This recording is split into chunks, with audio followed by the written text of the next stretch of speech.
তাতে আমাকে মঞ্চে সাহায্য করার জন্য একজনের দরকার আছে।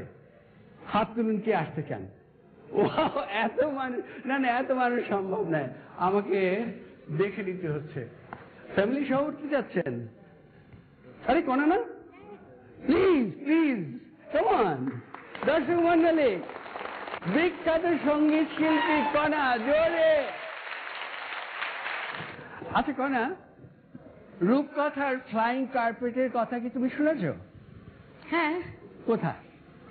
পড়েছি, কার্টুনে দেখেছি, মুভিতে দেখেছি। ও, এত কিছু। কিন্তু রূপকথার জিনিস তো বাস্তব হয় না, তাই না? না, তা আজকে তুমি বাস্তব দেখবে, কেমন হবে? সামনে থেকে দেখবো, খুব ভালো লাগবে। প্লিজ, এই দেখো কার্পেট, শুয়ে রাখো, ধরে রাখো, ওকে, গুড। এইবার তুমি এটার উপরে উঠে এখানে বসে পড়ো। ভয় করছে? না না, ভয় নেই, অ্যাম্বুলেন্স রেডি রেখেছি। গুড, এখানে বসো, আরেকটু পিছনে আসো, গুড। এবারে পাটা ঘুরিয়ে দাও এদিকে। বিদায় না, ওকে, আরাম করে এই বালিশে শুয়ে পড়ো। গুড, চক্ষু বন্ধ।